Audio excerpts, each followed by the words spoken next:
Hello, and welcome to another Singularity Let's Play. Hope you folks are well. I'm here with, it's been a bit since I logged into this one particular game. Looks like it's on the music exploration I left it. Huh.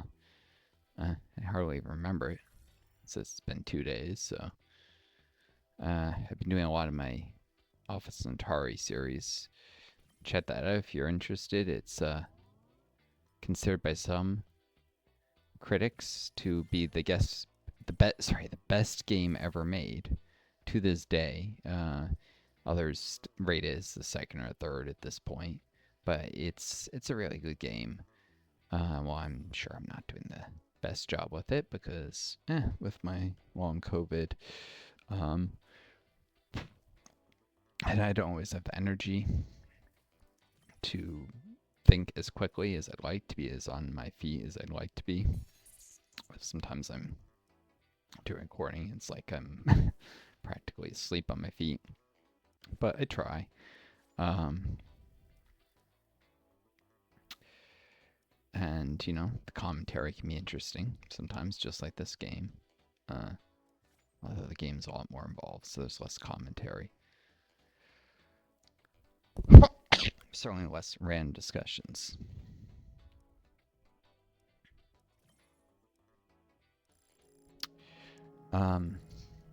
So for those of you new to my channel, I am disabled with long COVID. It sucks, and I'm trying to get to where I can monetize my channel so I can hope to survive, especially now we got the government freaking cutting Medicaid, Medicare, food stamps. Technically, they're supposed to be carve-outs for people with disabilities, but I have no doubt that this will take the form of insanely difficult time actually proving you're disabled. That's usually how they do these kind of things. It's just these carve-outs never actually work as carve-outs, at least based on the historical experience of them, including in states that experimented with adding work requirements to Medicaid, which is one of the things they're doing to cut the program. They're also cutting the total budget enough that even for people who remain on the program, payouts to providers will go down, which Medicaid payouts to healthcare providers are already very low and already lead to substandard care, and that's going to get even worse. This is very much an attack on ordinary people. Even more reason I need this channel to get to where I can monetize it. Of course, what people can consider, and this is something that was on my mind, I thought I'd discuss, what people can consider, what ideas can even cross their head are limited by their experience and, if you will, their paradigm.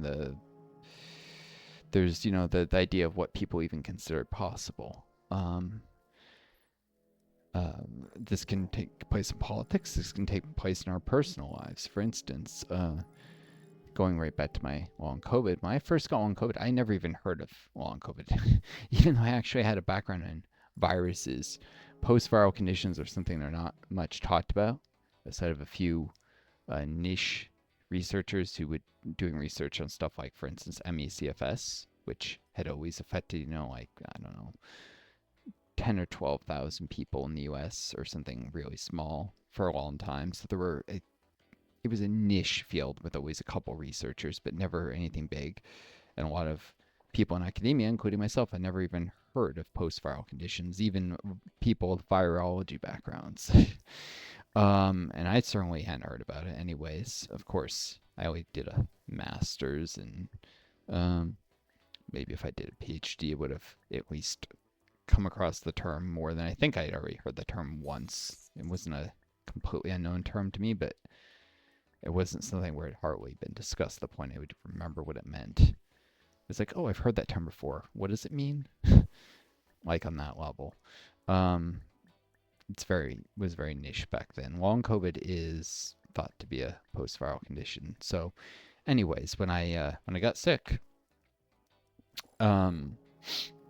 even though I'd had COVID once before, you can get it more than once, which is why people are still getting it over and over now with COVID strains that keep going around. Of course, it's hard to know people have it because the government stopped funding creation of new tests and detect new strains, but the virus is still going around and it's still detected in the sewage systems and stuff. And even when you're vaccinated, you still get COVID. It just, the symptoms are harder to notice a lot of times, less severe, fewer deaths, but people are still getting long COVID from these infections. I actually was reading one article by academic who is a little bit more, I guess, bullish on this than most, but he says he's projected out the risk with reinfection because each time you get a COVID infection, the chances that that particular one infection will lead to long COVID are higher than previous infections. So if on your second infection, it's a higher risk than your first, is a higher risk on your third than your second, and so forth. And based on projecting out these risks, he thinks that a majority of working age people in the United States will have some level of long COVID, as in more than half within 4 years, like at the end of 4 years. That is maybe a little bit over aggressive in estimates since there's probably genetic risk factors and the people who got long COVID already are probably more genetically susceptible, but it does suggest that this is a problem that's going to be only growing to an enormous scale. Even if it's half that, even if it gets to a quarter of the workforce, that's, and not all long COVID cases are severe. Some people it's just like tingling their fingers, but even if 10% of cases are bad enough that people can't work like mine, that's gonna fuck up a lot of people and screw the whole country up.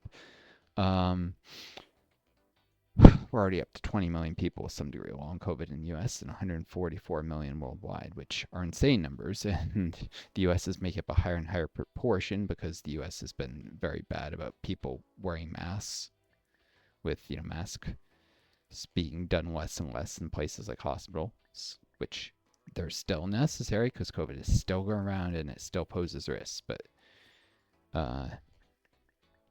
people don't want to do it, and the U.S. has been one of the worst countries in terms of people not being cautious anymore. And by the way, anymore, to be clear, now in 2025, we're talking about people don't, I don't know if there'll be a resurgence of people caring about these things, or more likely someone will watch this later and think I recorded this video like years earlier. No, this is in 2025. People aren't doing anything about masks and such, which is going to be a problem with new bird flu strain that's going around, which has caused only a handful of infections in the U.S. and very low death rate, but internationally is something like a 58% lethality rate. Internationally, if it mutates to become highly infectious and to be able to jump from animals to people more easily, because right now it's mostly affecting dairy cattle and being spread by birds, so birds and cows. But if it gets to be really, if it jumps species more effectively, we're all screwed. Like, this would be like Black Death levels of catastrophe. But anyways, when I got long COVID, I did I hadn't heard of long COVID before, and I had had COVID once before, and it took me like 2 or 3 months to fully recover, with the first like 6 weeks I would say being the worst, but I didn't really have all my strength back until about 3 months later. So I thought, oh, maybe it's that again.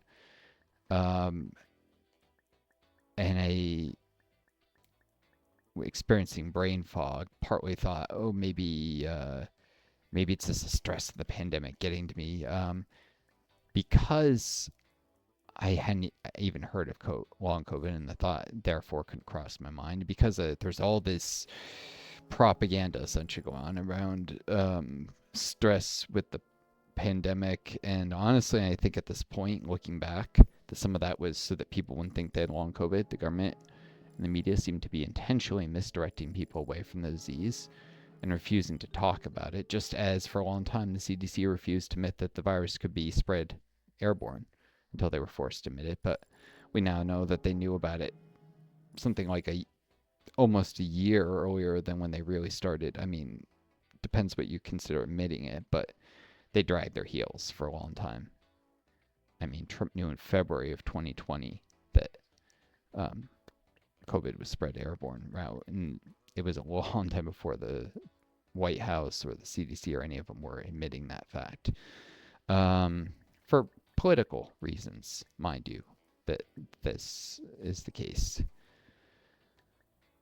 Um, but yeah, I took my own illness, and for the first couple months of being sick, I just trotted up to stress, which created problems later because my initial correspondences with my university, I was a grad student. I went back to grad school for more degrees. I already studied viruses before, which interesting story. I had actually started that graduate degree studying stem cells, but I was in a lab that ran on money shut down. I had to switch to something, so I ended up in virus work. Um, Not what I would have liked to have chosen, but it's where the opportunities were. Um, but you know, the initial period of correspondence with the university and my like emails, but oh, probably I'm just stressed. Give me a while to recover. Of course, that created problems later when then I realized it was something more serious than being overstressed and difficulty recovering from my infection, and maybe there was something seriously wrong in my body. And then it gave like some of these people something to latch on to, an explanation that was more mundane and familiar to them. They also bullied me into signing a course extension thing. I got sick that made me promise to have things done by a certain day. It's like when I realized clearly my illness was not just going to get better in a couple months, then they were refusing to like give any leeway on that. Oh, we'll extend a little further. It's like, no, I'm not going to get better. I need to be able to withdraw. And then the university didn't have a retroactive withdrawal policy. They fought me over, and eventually turned. I had been a straight A student, and they turned these classes into Fs, even though if just the amount of proportion of work I'd done would have been like B, C, and D, three different courses. Um, but these were like, it was a case of like, if you don't finish the final project, automatic F kind of thing normally, like at the end of the year. And of course, I hadn't gotten the final project because I got sick before that semester, but they could have let me withdraw because I'd become sick, disabled, in fact. Lifelong illness that wasn't going away, and just for my pride, if nothing else, but also if there's ever a cure for long COVID, that would have made it easier for me to come back and, you know, put my life back together if that's ever going to happen, which with the US cutting the medical research budget hugely under Trump, like medical research funding is being cut worse than in half, which is insane. It's the point where there are things that are, they've been working on cures for certain diseases and they're about to have them, and the funding's getting pulled, and they're like some things that are less than a year from a cure, that they're already just working out the details on something that almost certainly will work. It's it's gonna hurt a lot of people for many, many decades down the line because we'll always be behind where we would have been in medical research. And we already weren't funding medical research well enough. Um, but if some country, maybe China or something, comes up with a cure for long COVID, I have no doubt Medicaid won't pay for it with these budget cuts. So I'm kind of fucked there. And then the fact the university screwed me over and ruined what was technically a perfect 4.0 GPA. I've been working very, very hard and would have continued to get straight A's in these. It was actually only these three courses from graduation. Would have graduated with a straight 4.0 if not for long COVID. Uh, they probably won't, like, there's sometimes ways universities can overwrite previous grades if you take exactly the same course again. I doubt they'll let me do that. I don't even know for sure if the university policies allow that, and it's just not worth my time to look up because the chance is very remote that long COVID will ever be cured. It has become the way of the world and the way of capitalism, because that, and specifically neoliberal capitalism, because that is the ideology that ate the world. It's not just capitalism, because social democracy, like, you know, Nordic social democracy and that kind of stuff, that's still capitalism, but it's a different form of capitalism. But neoliberal capitalism, that is capitalism with weak welfare systems, weak regulations, low taxes, which the U.S. just keeps moving deeper and deeper into neoliberalism, where there's tax cut after tax cut after tax cut and cut after cut after cut to, programs like Medicare and Medicaid. The Republicans keep doing this periodically, and the Democrats refuse to undo the tax cuts when they get the chance, which of course means you can't increase spending if you don't undo the tax cuts the Republicans passed. Obama made the Bush tax cuts permanent, for instance. Biden extends some of the Trump 1.0 tax cuts, if I remember. It's a ratchet effect. The Democrats are just the left wing of the GOP, really. They put up a weak, frivolous resistance to the Republicans screwing things, which isn't very strong, and then they refuse to undo things when they come to power every time. They say it's not politically feasible to undo or some bullshit. This is the sad bullshit excuse for a democracy we have in the United States. It's a two-party system, and two-party systems aren't real democracies. You can't have democracy if you only have one party or two parties. I think I've talked about this before, because the Soviet Union was a one-party system. So even though they actually had a lot of democratic institutions, ones that most people don't know about because of propaganda, they had a whole system of mass meetings to basically nominate your representatives, for instance. And then the elections were actually a yes-no vote on the person selected there. But it was a one-party system. And in fact, the whole system was designed around being a one-party system pretty much from the get-go. So it would have been hard to change that, but that was deeply problematic. That was the result of Lenin's theory of democratic centralism, which basically, the end result of that, well, the most succinct statement of that, though this isn't exactly what he said, is that basically, if the working class was divided among competing parties, they'd be weaker, and so they needed to unite into one party, come to agreement on their issues, but that doesn't work in practice. In theory, maybe, but in practice, when you only have one party, that leads to a oligarchy that forms that's detached from what the people want, the same way that a two-party system does so, except in the Soviet Union, the oligarchs were either high-ranking members of the secret police, or they were high-ranking members of the party. And in the United States, the real people who hold the real power are the billionaires. In fact, in every capitalist country, the people who hold the real power are the billionaires at the end of the day. Some have healthier democracies than others, although the US, UK, and Germany, none of them qualify as democracies when you actually apply tests to them of how much do the laws that are passed reflect the views of ordinary people. Of course, it's my view that in Germany, that's a result of the CDU having basically a monopoly on power for a very long time under Angela Merkel and her ilk, and they kind of destroyed what probably would have qualified as democracy in Germany before then. Things became much more oligarchic. The rich got far more powerful than they'd ever been before. In the UK, it might have actually been the feckless idiot who was technically a Labour leader, Tony Blair, who was responsible for the collapse of real democracy there, to whatever extent they ever had it. But the US has always been the leader of the pack in terms of failing the test of being an actual democracy, and probably hasn't actually really been a democracy for at least 60 years now. So it's a system where the billionaires call the shots through all sorts of means of political influence. I mean, those become more transparent with things like super PACs and unlimited campaign contributions, basically, through them, and right-wing think tanks in recent decades. But the billionaires have had their ways of controlling politics for a long time in the United States. I would suspect the UK probably fails the tests even before Tony Blair. It just got worse with Tony Blair.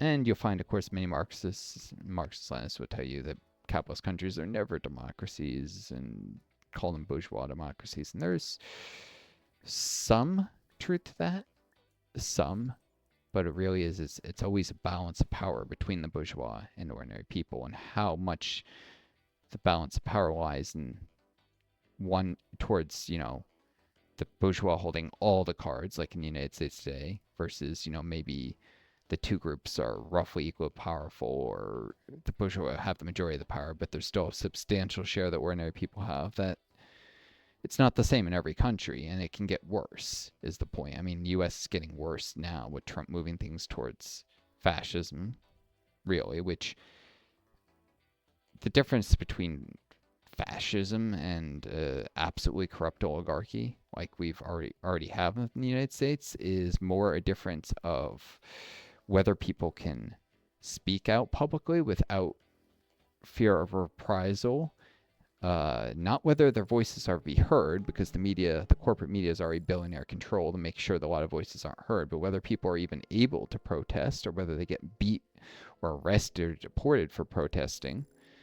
And so oppression, like the ability to speak freely, and to have opposition parties. Like, I have no doubt Trump will eventually try and shut down the Green Party and the Party for Socialism and Liberation, both of those third parties, and probably the Working Families parties. A lot of these, he might ignore the Democrats because they're so weak that he can just, and useless, that he might decide not to mess with them. But I won't be surprised if he comes after some of the third parties that make him trouble for real, with their limited power. And yeah, um,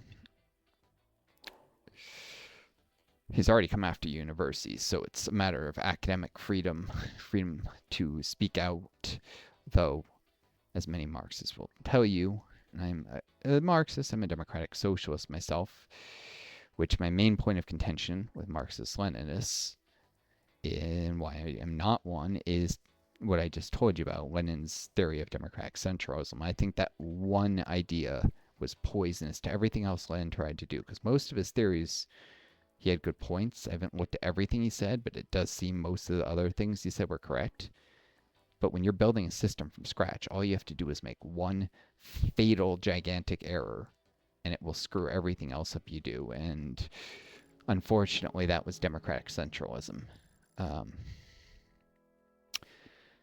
and even so, the Soviet Union made huge strides in women's rights, huge strides in literacy, earlier before that, huge strides in universal health care and housing, in ending the cycle of famine that had been predominant in Russia for ages, which may sound a little ridiculous for people now who remember the Soviet Union for famines like the Holodomor, but which have been highly propagandized and politicized. But in fact, that was the last big famine the Soviet Union ever had. They had a couple small ones right around World War II, mainly due to the crop devastation, from the Eastern Front, from the warfare. Like, and these were small famines, and they wouldn't have happened at all without the Nazis invading. The group that was hardest hit were the Nazi prisoners of war, who many of whom starved to death in the gulags, because the Soviets gave them the lowest priority for rations. They didn't intentionally starve them, but they didn't have enough food to feed everyone, and they gave the smallest rations to those prisoners, which could be considered a crime, and it's not great. But if there's any group I don't have much sympathy for, it's literal Nazi soldiers. Unfortunately, some of them were conscripted and might have not agreed with, but I don't know how far you can take that argument, since when someone goes into the military, they're indoctrinated. I mean, the whole process of military training, I'm not just speaking out my ass, I was an Army ROTC at one point. I knew quite a bit about like what boot camp and basic training, because boot camp is Marines and basic training. I also tried to do Marine OCS at one point. I faced medical clearance for Army ROTC, got screwed on that. I actually got the medical clearance from Marine OCS. Probably shouldn't have, but I did, in hindsight, because the issue was childhood, uh, like breathing issues that was misdiagnosed as asthma. I was able to prove I don't have asthma, but I have a cough now that won't go away. And maybe those are correlated, so maybe I shouldn't have gotten that clearance, but I did for the Marines. Unfortunately, I couldn't get a high enough PT score, partly because I was at the time working two jobs and struggling to feed myself while still meeting my budget goals of saving up money to eventually get the fuck out of the rural area I was stuck in. Um, and so after budgeting some money so that I could eventually escape this rural area I was stuck in, I didn't. Maybe I didn't budget enough for food, and I didn't have enough time left over for working out. It's not like when I was in Army ROTC, there was one point where I was working out 8 times a week. I was probably overtraining myself, but I was exercising a ridiculous amount. Some of that was cardio, some of it was, weightlifting. So, and I rotate the muscle groups, so it's not as bad as it sounds. I was eating like 6,000 calories a day to support that level of exercise. So if I've been able to do that, then I probably would have actually gotten into Marinos, yes, gotten high enough PT score. If I'd even be able to match the kind of levels of performance I'd done at the end of ROTC, because I actually got my run times pretty good and was maxing sit-ups, maxing them. Actually, you do a certain number and it's the max score, and you can do more for extra score, but only if your run time and your push-ups are also maxed. You can get a higher score than perfect essentially. But my runtime and push-ups weren't good enough to max those, so I was working on those mostly. If I'd been able to do something like that with the Marines, I would have gone in and become. Well, I would have entered training to become a Marine Corps officer, and I probably would have had my brain fucking broken. The Marines very much try to race your individuality and make you a good little soldier, and they do it less for the officers than the grunts, obviously. By the way, a recruiter told me I wasn't good enough for officer, but I could go and enlist if I want. I'm like, no. I like my individuality a little too much for that. I mean, I knew I was going to lose some of it as an officer, but enlisted lose far more. Um, and and they don't get paid shit. And people look down on you for doing it if you have a college degree. It's like, why aren't you an officer? So, and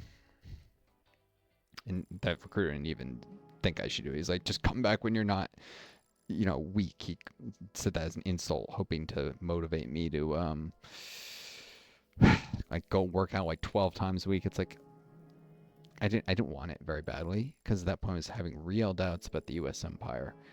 Um, and it was more of a thing to escape the rural area I was stuck in. And I mean, I had had a difficult life with abuse and poverty, and yeah, I mean, essentially, this was an instance of the poverty draft. When I was trying to do Army ROTC, it was a little different because I was hoping to do medical stuff. Well, eventually I started off thinking more intelligence work, and then I said, nah, that you can get connected with some very bad things there. And so I decided medical stuff, but the idea was ultimately to try and get more of the young men and women who enlist because of poverty draft, because they have no other options in life, back alive. Not because they believed in this bullshit of we're defenders of freedom. And very few people, I don't think hardly anyone, and I was a couple different battalions because I started as an undergrad and continued to a master's, but I don't think anyone in my first battalion actually believed that. And actually, I'm not sure anyone in the second. There were a few people who put on the pretenses, but they seemed to just be more interested in going overseas and killing people. Those guys were psychopaths, and they weren't very numerous even there. And the rest of the battalion looked at him with a raised eyebrow, as I was one of the people. Like, I had a nickname for him, "Damn Cowboys." uh, like they thought they were in a Wild West movie. um, Aside from the damn Cowboys, I did not find anyone who. Yeah, that's more of a Navy thing. Navy Marines, they're very hyper patriotic, but most people in the Army see it as like a career. And I mean, they're much more aware of the poverty draft, and the officers just, if they're at all smart, want to get people back alive, and the enlisted just want to escape whatever situation they're stuck in. That was almost everyone I met. So, and I'm sure that's not a representative sample. That was just the people I met. But yeah, but I'm not sure I could even. This was back at the time when I was like a Democrat, like maybe a spicy liberal. When 2016 rolled around, which is later, years later, I liked Bernie, but I'm not. I had to be pulled into it. I was a little bit more right wing than most Bernie people by the end of. Um, and I'd worked in a political campaign prior to that, and his campaign seemed rather disorganized in 2016, though the people were clearly very excited. By 2020, though, I was on the verge of becoming a socialist. I just drifted further and further left as I got older and learned more and more and more stuff. This wasn't, uh, I don't know, some asshole right wing bigots, brainwashed or something. No, I have made it a hobby of learning history and politics my entire life, and so I never stopped learning, never stopped educating myself, never stopped reading and paying attention. And the more I saw, the more it became obvious that Democrats are shitbags. They're just less shitty than the Republicans, and capitalism is a horrendous system that is produces genocide and war crimes and all sorts of horrific things. And when I use that word, the thing I had in mind is not recent events. I'm thinking of the Indonesian genocide. I'm thinking of the Bangladeshi genocide, the Guatemalan genocide, the East Timor genocide, and the genocide of the Native Americans in the United States, and the genocide of the Aboriginals in Australia, as some examples of genocides. Oh, yeah, the first Congo genocide and the second Congo genocide, the genocide in Darfur, and the genocide in Rwanda, all in some way directly or indirectly caused by capitalism. And most of them, though not the Rwanda, Darfur, where um, no, those are I didn't mention the Bengal famine, which was people think of as just a famine, but was actually a famine genocide caused by the British. But the first Persian famine or the second Persian famine, both also famine genocides caused by the British, although the first was much bigger than the second. That was during World War One. The second was during World War Two, and it wasn't so bad because the Soviets sent food aid to stop it. Um, the Iran was co-invaded by the Soviet Union and the British during World War Two, and in the British occupation zone there was starvation.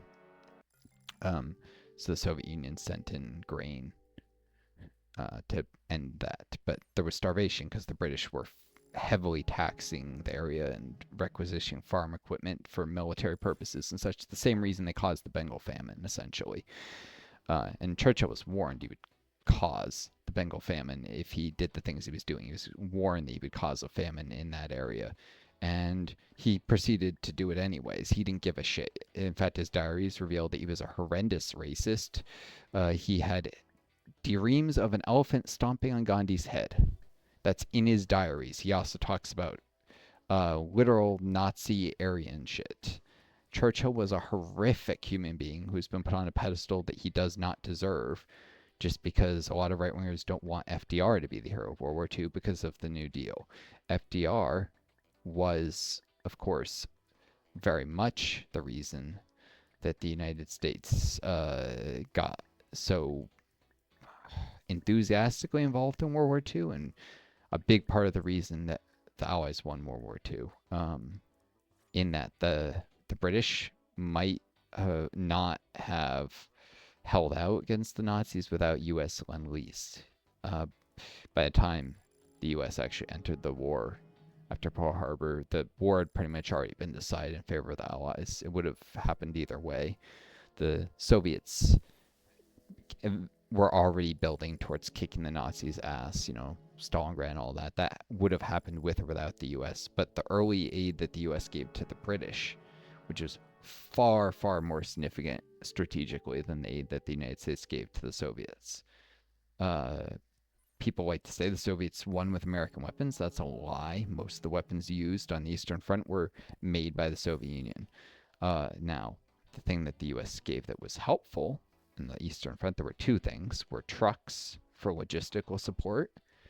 I'm sure anyone knows their history knows that the Nazi army collapsed in the Eastern Front because their logistics were terrible. The Soviets didn't have that problem. That was partly because they were fighting their home turf, and that was partly because of American trucks that were sent to transport supplies. So trucks and grain, because the Soviets were having minor famine problems. Um, and those famines probably would have been a lot worse if not for American grain. So significant, but the Soviets probably would have won without the grain, although a lot of civilians would have died. And um, Probably would have won more slowly and with less territory gained without the trucks. But that is, the Allies would have marched into more of Germany. The Soviets wouldn't have made it as far west as they did. But they probably would have won either way. And even if America had not joined the war, if America hadn't joined the war, actually the Soviets would have made it further west. It just would have, the war would have probably gone to like 1947 instead of 45. It would have taken longer. It would have been a slower victory, but it would have still been a victory. Um, but yeah, anyways, I mean, FDR was the hero of World War II, and FDR indirectly saved a lot of lives. Truman, though, who was technically in charge when the war ended, was an evil bastard who should not have been president. He was not the person FDR wanted as his vice president in 1944, though FDR was too distracted with winning the war to care that much who was selected. He wrote this very half-hearted letter that said um, things that could be interpreted either way, as supportive or non-supportive Truman. He intentionally was vague because he didn't want to really take a side. But the person who had been his vice president from 40 to 44, and the person who was the favorite of the vast majority of the American public, was Henry Agwood Wallace, who had been FDR's Secretary of Agriculture before 1940 and was much, much, much more left-leaning than Truman. But the Democratic Party bosses, shitbags, remember I explained the Democrats have this whole ratchet effect. They've constantly undermined any real progress to the left in the United States. The Democratic Party bosses didn't like Wallace because he was too left wing for them, so they rigged the 1944 convention and made sure that Truman won. They refused to allow a vote in the beginning when all these delegates arrived eager to vote for Wallace. Then they pushed Truman relentlessly. They cut deals where they would offer people jobs to vote for Truman, like delegates who had pledged that they were going to vote for Wallace arrived, and they, to go back on their word, they were given jobs, like political appointments later. That's outright corruption and should have never been allowed to happen. But the media was far too eager to ignore this because they didn't like Wallace because he was left wing. And Wallace was probably actually secretly a socialist, in fact. And he definitely did not want the Cold War. He spoke out against it in the very early days and then was forced to, quote, recant and say he was wrong about the Soviets later when McCarthyism came around, and he would have been thrown in jail if he didn't. But personally, I think he should have stuck by his principles and gotten thrown in jail, but he caved. At that point, he wasn't a very significant political figure, and I think he thought it didn't matter what he said. But I think he underestimates how much it did. A lot of people felt betrayed. And uh, Wallace actually, by the way, did not completely accept this, getting fucked like this, and he actually ran against Truman in 1948 um, on the, what was it, the name of the ticket? The Progressive Party, I think he called it. Um, but yeah, he should have been the vice president.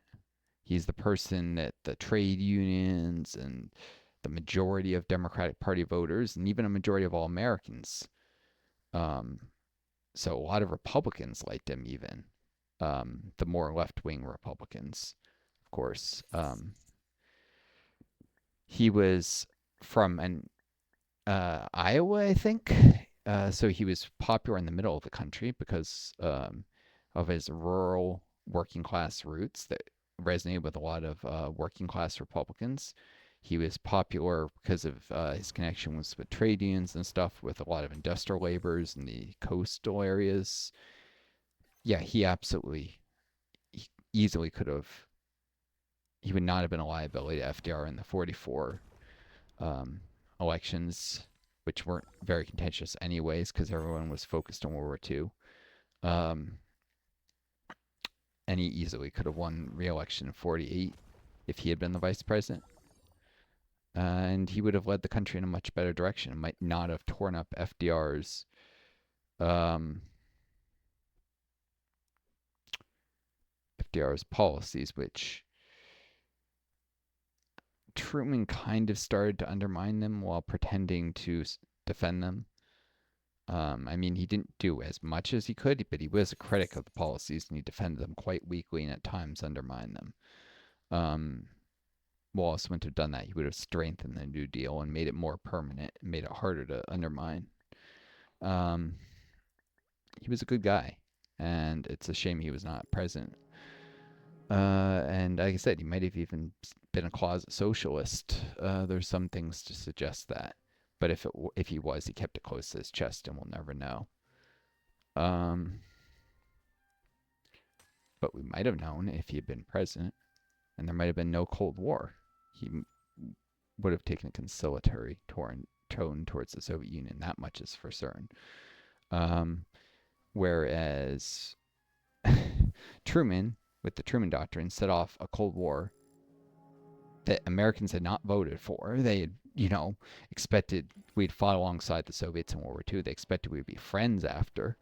That was only in the interest of the American ruling class, the billionaires, the people who controlled the Democratic Party bosses, who had helped get Truman in power instead of Wallace, Henry Agrid Wallace. I have to keep saying Henry Wallace because there was this racist piece of shit Republican named George Wallace. Henry Wallace is not to be confused with George Wallace. These people are night and day. George Wallace was an evil son of a bitch. Henry Wallace was a very, very good man. Same last name, very, very different people.